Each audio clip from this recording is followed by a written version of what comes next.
Okay.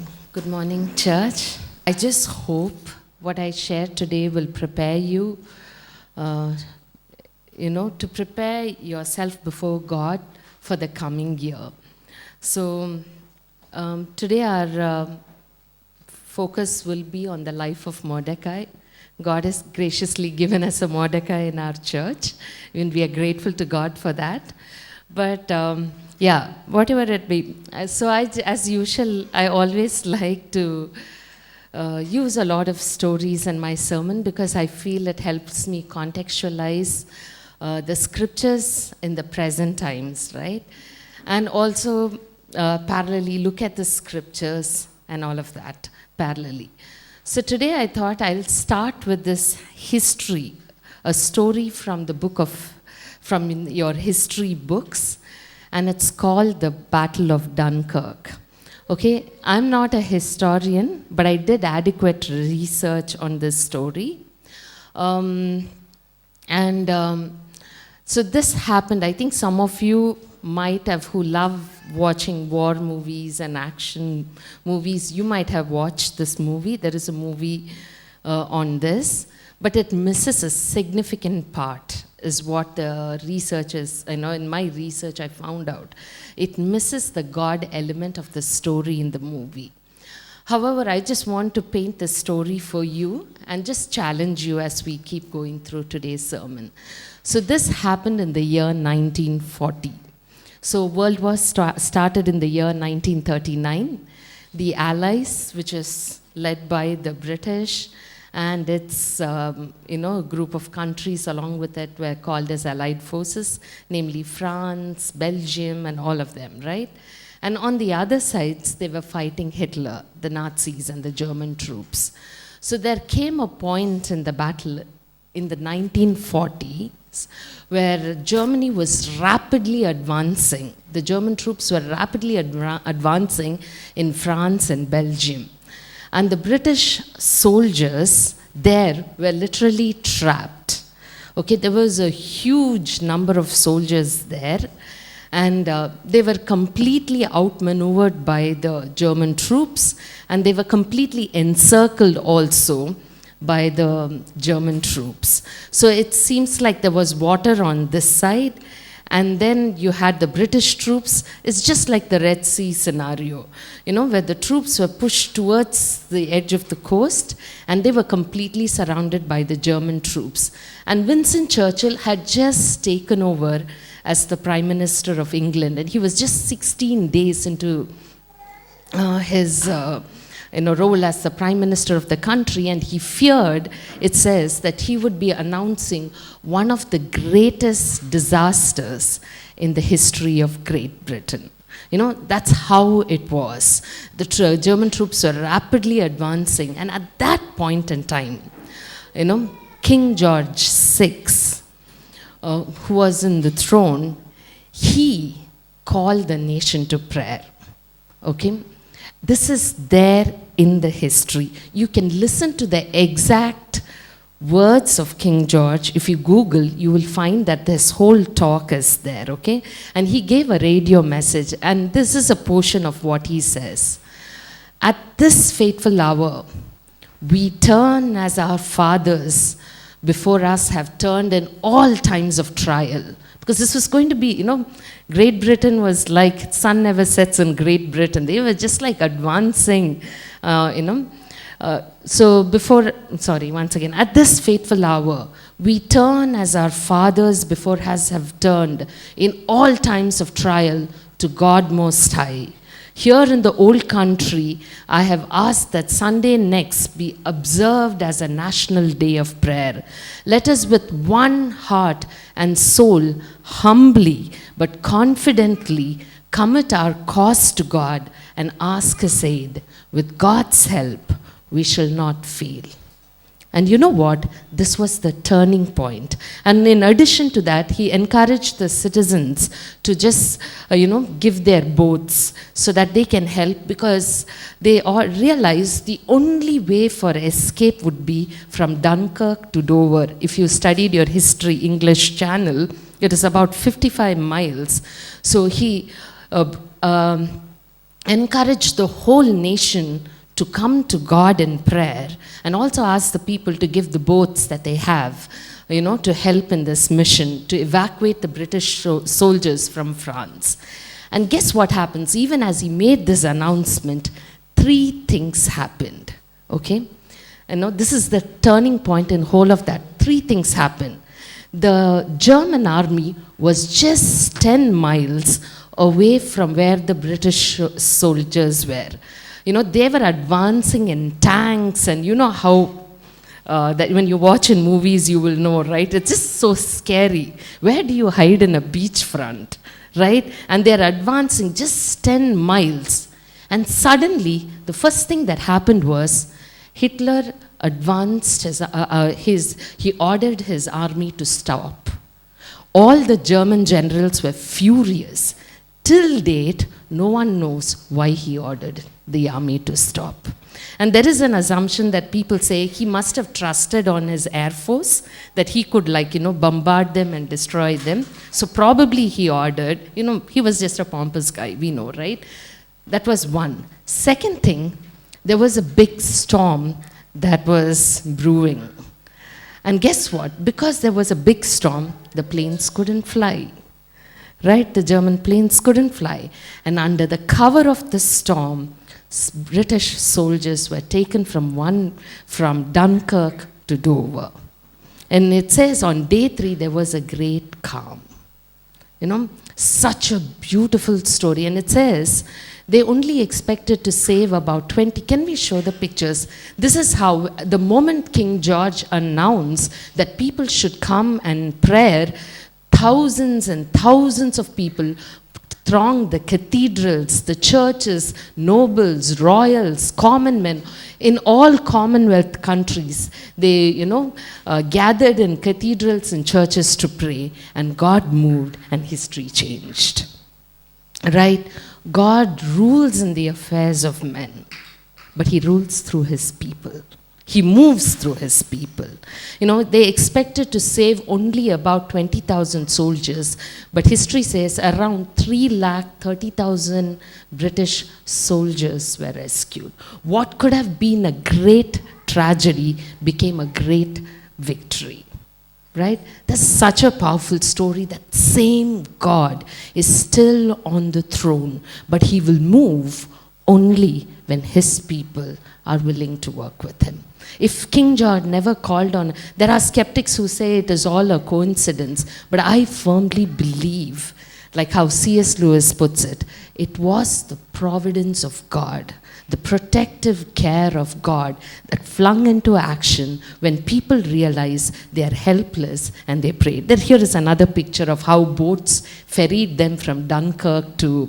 So I'm not sharing some cooked up story. I really would want to encourage you to go and Google and see and listen to King George's 6 passionate address to the nation. And subsequently that Sunday was called as a day of thanksgiving and prayer. Now, such a beautiful reminder that God is still on the throne, right? And we see, I've already given the clue, but if you see, there is a similar story in the Bible. That is in the book of Esther, right? Here again, you see how God moved, or God demonstrated his providential care for his people. The book of Esther is a very interesting book because one, it has, of course, my daughter's name is there. I mean, that's a personal joke. But the other thing is, guess what? India is mentioned in the book of Esther. If you read the first few verses, in chapter 1 of book of Esther, it says the king of Persia ruled from India to Ethiopia. I mean, he had a vast region. He was ruler over a vast region, right? And interestingly, the book of Esther also, if you studied in Sunday school, they will tell you that this is the only book that does not mention God in it. Very explicitly, God is not mentioned. And the scholars say it was written to the Jews who were living in the Persian kingdom, because this is where all the Jews were in exile in Persia, right? Under the Persian king. So probably that's one of the reasons, because it was written during the time where the Jews were in Persia and meant to be distributed in that context. Probably that's why it's not there. But I don't know. I don't have a position on this. And here what you see is three actors in the book of Esther who completely changed the destiny of a group of people who were doomed to die, to becoming great citizens of that land. And we know one was faithful Mordecai, two was courageous Esther, and third was an all-powerful God. You know, the God who rules over the affairs of men, yet he's tender and loving to each one of us at a personal level. So, though in most cases what I see is Esther is the most popular one. She overshadows Mordecai. But if Mordecai was not there, the story wouldn't have happened, right? Just like King George I, there was this one man who provoked and challenged Esther to be courageous, and it changed the destiny of those people. So today we will turn our Bibles to Esther chapter 3. Can I have one of us to read from verses 1 to 11?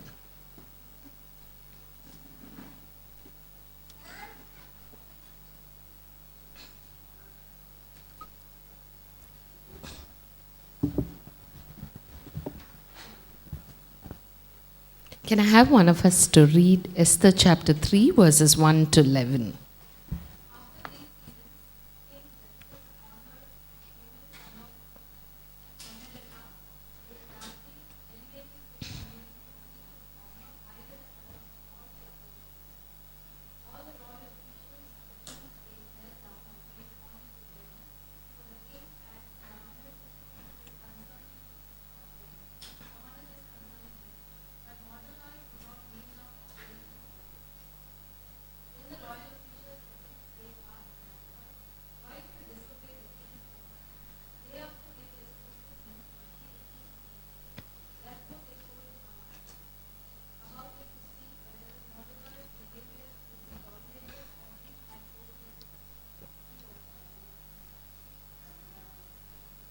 Yeah, 1 to 11.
Yeah. So I hope you followed this story, right? And we read this because you can closely follow the storyline. So the story starts with Haman, who is being promoted, and he occupies a very I mean, he's like this. I mean, the picture that you have about Haman after reading this chapter is this unscrupulous guy, you know, in the corporate world, you know, who knows how to make his way to the top, right? By hook or by crook, he will make his way to the top. And Haman looks like a guy like that. He somehow made his way to the top. He was so highly favored by the king. I think king really liked him so much. The king liked him so much that he gave this order that everybody who sees Haman should bow and pay homage to him. You know, such a big King Xerxes was known to be a man of extremes. I read a little bit about him, and I learned that he's probably the son of Darius, you know, King Darius in the Bible, and he was known to be a man of extreme anger, and his behavior is so extreme that, you know, there was a time he commissioned that a bridge be built in a particular place called Helen's Point. And there was a big tempest and the bridge broke. He got so angry and he ordered his soldiers to whip the sea 300 times and even, you know, throw fetters into the sea, implying as if he is going to, you know, put them in jail or something like that. And he also did this funny thing. He did this cruel thing that he beheaded all the workmen and the laborers who built. So you can see that he was a man of extremes. And now when you look at the way he behaved when it came to the matter of Vashti, and the way he treated Haman, and the way he eventually overruled what he decided, you clearly get a picture of a man given to extremes. So when he loved someone, probably he loved Haman so much, and he gave them this huge honor, saying that, you know, Haman could, anyone who sees Haman walking by should bow before him and pay homage and respect to him. And so what was happening was, the story tells that in the king's gate, Mordecai was there. From the way it is written about Mordecai, King's Gate was a place where usually the business happened, or, you know, that's where I'm assuming people came to settle their disputes. So it was a place where you had the royal officials. It was a place where you had probably the judges and the guards standing there. And I'm guessing Mordecai must have been one of those officials. Because he was there, he must have heard the king is looking for a queen. You know, all those stories he must have got. And he also must have heard these two guys are planning to assassinate the king. And he knew where to pass on the information so that the king can be protected. So Mordecai was probably there, in my opinion, as some scholars say, must have been one of the royal officials there. And what happened was, as Mordecai would come in, everyone would bow and pay homage to him, but Mordecai wouldn't. And the story goes on to say, others tried to convince him, talk to him, saying, why don't you bow down? It was not Haman who first noticed that. His co-workers, I'm guessing, told him, why don't you bow down? Why are you not bowing down? And he kept, probably days went by, and at some point he said, I'm a Jew and I cannot bow down to Mordecai, right? And I cannot bow down to Haman. And so why a Jew, right? I mean, it is not because Mordecai refused to bow down to Haman because he had a personal hatred with Haman. Bible doesn't say that. Nor because he was a rebellious guy in the kingdom, because if he was rebellious, he wouldn't have been loyal enough to expose the plots of assassination, right? The king's assassination. But there must have been something more to the fact, and that was connected to his identity as a Jew. And as a Jew, probably there are two options. One option could be that the Jews were required not to bow down to any other gods, and it would amount to idolatry. Or it could be bowing down to Haman. As the Bible says, Haman was an Agagite, the guy whom Saul, the king Agagite were Amalekites, basically a sworn enemy of the people of Israel. So maybe it was one of these reasons, and he refused to bow down to Haman. The fact that as a Jew he could not bow down, not because he had any personal battle with Haman, not because he was a rebellious citizen in the country, but because of his identity as a Jew, that he will not bow down to some other person, or he will not bow down to Israel's sworn enemy. And interestingly, we bear the identity of Christ, right? Today, the world is asking us to bow down to the world, to bow down to the philosophies of the world. It is asking you to bow down to the pleasures of the world. There is a constant struggle between us. Sometimes our bowing down may not look like, physically yielding ourselves to this. It may just surrendering or giving up what belongs to Christ. Mordecai was very clear. He will not yield or give to man what was due to God. Right? He was very clear about that. As a Christian in the world, we are called to be in the world, but not be part or one with the world. Right? We are called to be set apart. And the world will continuously pressurize us to bow down to its philosophies. The world will continuously, at your workplace or at your personal life, will continuously ask you to bow down to its pleasures. You may say, how do I bow down? I'm very clear in my convictions. You know what? The world will not come to you asking you to bow down, saying, hey, accept this. It will come to you very subtly.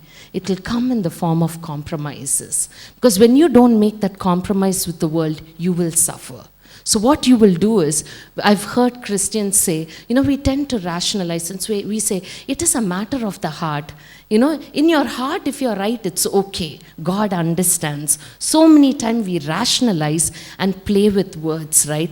Only for so long, Mordecai could hide his identity as a Jew in the king's court. But there came a point he had to say, I am a Jew, I cannot do this.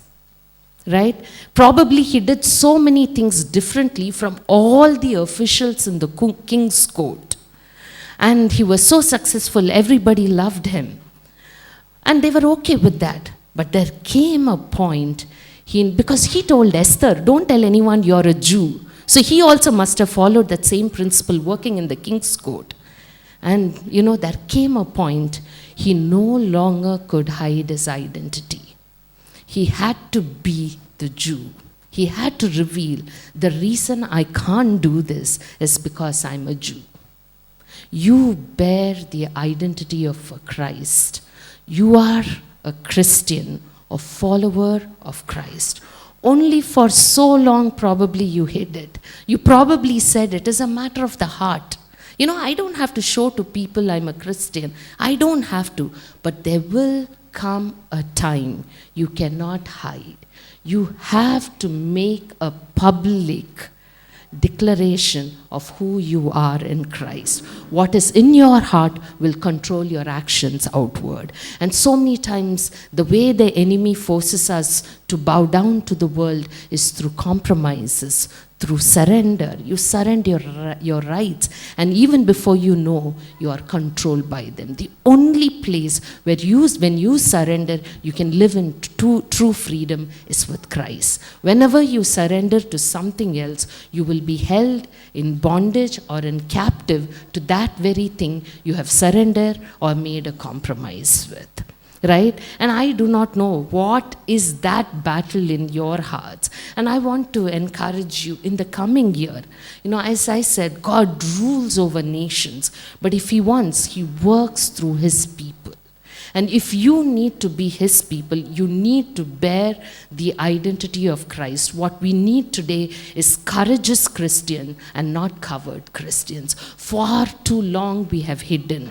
And we can't hide anymore because we are living in times the world is advancing at a fast pace. We have built narratives like, faith is a personal matter. We should not talk about it. Faith is this. It's a compromise. God knows the heart. All sorts of excuses we have given and we have run our life. But there are people who've paid the price for their faith with their own lives. They will stand in judgment before us. Right? And in that context, I want to share with you the story of Richard Umran. As always, story. Richard Umran, we've heard about his name a lot of times from this pulpit. He was a playboy turned preacher. He was a pastor in Romania. It was at the time when, the communist Soviet Union completely took over Romania, and one of the main things that they wanted to do was completely convert Romania to a communist country. And so there was a lot of indoctrination going on. They were taking over institutions, and they also began to take over religious institutions. And so there was this Congress of Cults, which was organized in the Romanian parliament. So Richard Umbrin is now a preacher, and all the priests, all the bishops, even mullahs, and all were invited to attend the Congress of Cults. And it was held in the Romanian parliament with Joseph Stalin as the chief patron of the Congress. And the whole agenda of the Congress was to ensure that the Christian leaders and all the religious leaders will no longer embrace the gospel, or will no longer embrace the Christian truth, but will rather become instruments of propagating communist agenda. And so what happened was, there was this big talk about aligning themselves with the communist regime and what they are going to do, and pastor after pastor would stand up and speak in favor of the communist government.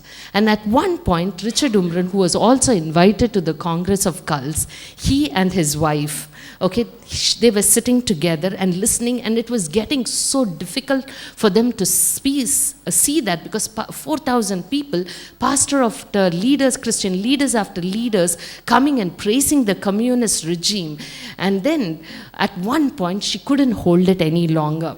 And she looked up to Richard Umbrin, and she said, she says this, he writes in his book, God's Underground, he says, "My wife beside me could bear no more. She said, 'Go and wash this shame from the face of Christ.' And then he tells, 'You know what will happen? If I do, you'll lose your husband,' I replied, because anybody who revolts or resists the communist agenda were put in prison. And she said, 'I don't need a coward, go and do it.'" That's what his wife Sabina said. Eventually, what the story goes on to say is, after a few days, Richard Umbrin was caught and he was put in prison for his faith. For 14 years, he toiled in the communist prison. The soldiers tried to put charges of espionage and all sorts of things upon him, but they couldn't prove it.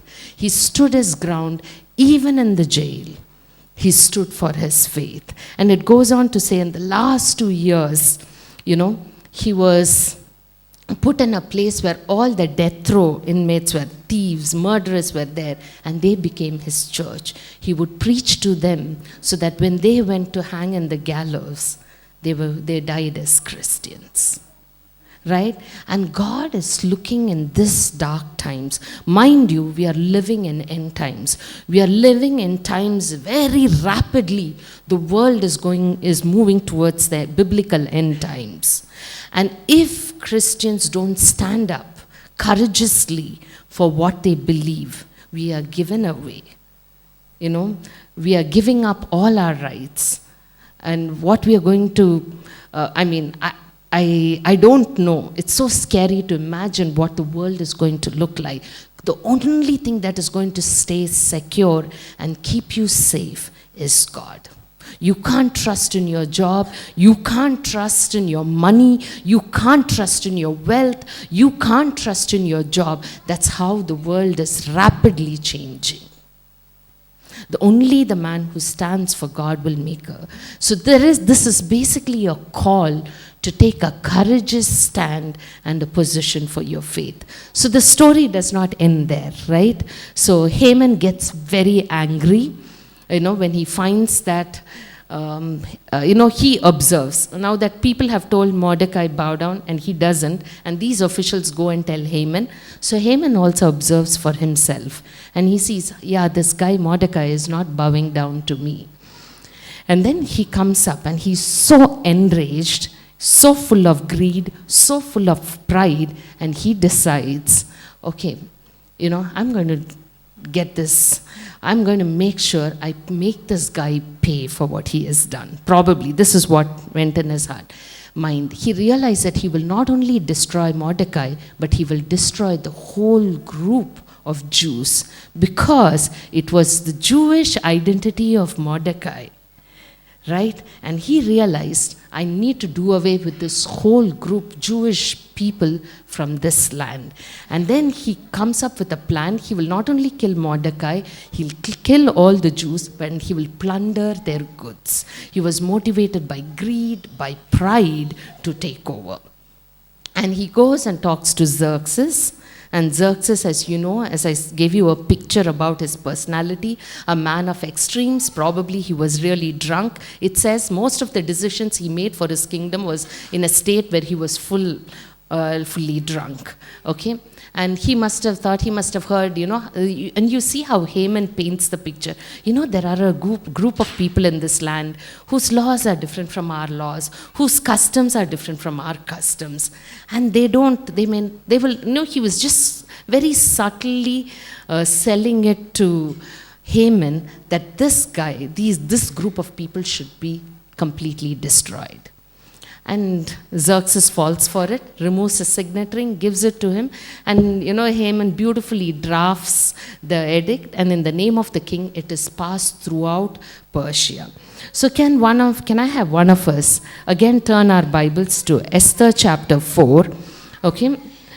And before we start reading, so what happens is throughout the province throughout this Persian kingdom, it's been sent out that on such and such a month, all the Jews on one day will be completely killed, and the Jewish property could be completely confiscated, right? And so as soon as the Jews heard about this, there was a great outcry in the land.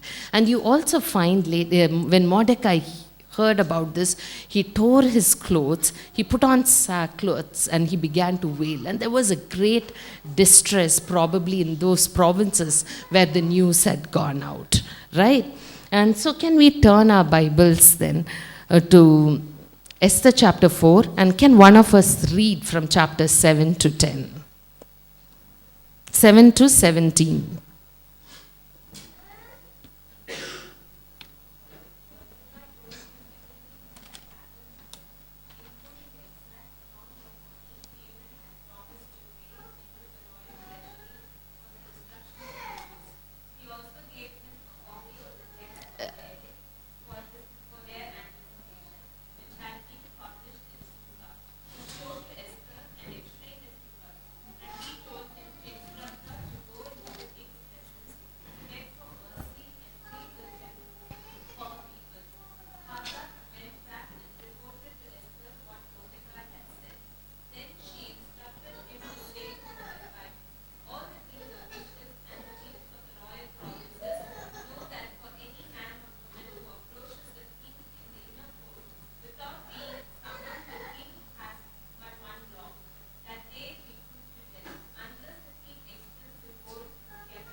Now, such a interesting development to the story, right? So Mordecai is full of anguish, and his clothes, like he's put on sackcloths, and he cannot enter the king's gate because nobody can enter the king's gate, in sackcloth. So Esther could see probably from her palace windows, she can see Mordecai walking up and down, dressed shabbily. And so she sends a eunuch, one of the servants, to go and inquire what happened, why is this, because Esther was in the palace, and probably she was completely insulated from what was happening in the country at that point in time. This is again my assumption. Probably she was completely insulated and she didn't know why Mordecai was behaving such a manner. And she sends word, and that's when Mordecai gives her the evidence of all that happened. See, this is the king's edict, and this is what the king is planning to do, and you should do something about it. And Esther is like, you knowing the Persian king by now, she's going to take a big risk. And she says, right, there is a rule in this king's court that nobody can enter the king's court. And if we enter uninvited, we will die. Right? And and this is what the servant comes and tells Mordecai. And Mordecai did not take no for an answer from Esther. Right? Because Mordecai knew, and I like the way he challenges Esther. He sends back this word and he tells her, don't think, Esther, you will escape. Don't think that, just because you cannot act at this point in time, don't think you can escape. If you remain silent, I like the verse it says, if you remain silent, relief and deliverance will come from another place. Because Mordecai knew very well that God will come through for his people. The deliverance of Israel did not rest on Esther. He knew for sure somehow God is all powerful. He will deliver his people. He knew for sure that God will not let down his people. Even if individuals let down God, God will not let down his people. And the fate of God's people did not rest on man's hand, and the fate of God's people rested in God's hand. So he sent back a word saying, don't think you will escape. Maybe we will all die. At some point, you and your father's household will also perish. But remember, Esther, who knows if you are placed in the king's palace for such a time as this. Such a powerful statement. And then when Esther heard that, she was really, he provoked her and he challenged her. And Esther, the rest is history, acts courageously. She knows that she realizes that she can't do this on her own. She is requesting Mordecai to tell all the people to rally in prayer for her, and she will make her case before the king. And God came through and delivered, right? Who knows, for such a time as this, you are placed where you are. And I think the only thing I want to ask you is, will you act as a courageous Christian or will you act as a coward Christian? You cannot hide in that identity, You cannot hide anymore. The world needs to see a courageous Christian. And I think even as you're preparing for the new year, right? Ask God, how can you, be courageous? How can you act courageously? What is that thing that you can do for God in the coming year? I remember in the beginning of this year, Sheridan and I prayed, we want to be available for God in any form. And I remember both of us while praying, I really prayed this prayer, Lord, stretch us. And those of you who know, who've been very close to us, you know that we were stretched. Personally, work front, church front, so many things were happening. But you know what? Above it all, God's grace sustained us. So in the coming year, what is that one thing you want to do for God? Even as you prepare your hearts, as you prepare saying, a lot of times we say, God, what is that one thing? Give me a word of promise. He will definitely give you because He's God. He loves to bless you. But what is that one thing you will give back as a courageous Christian for Him? So I just want to encourage you that as you prepare for this new year, we have just few more days. Go to God, sit with God. As much as God will always do good for you. And all the promises are there in the Bible to back you when you stand up for Him. Ask Him, God, how can I be available to you in the coming year? How can I act courageously in the coming year? How can I make a mark in the society for you? Right? Make this prayer, and I'm sure if you sincerely do it, God will speak to you. Amen? Amen?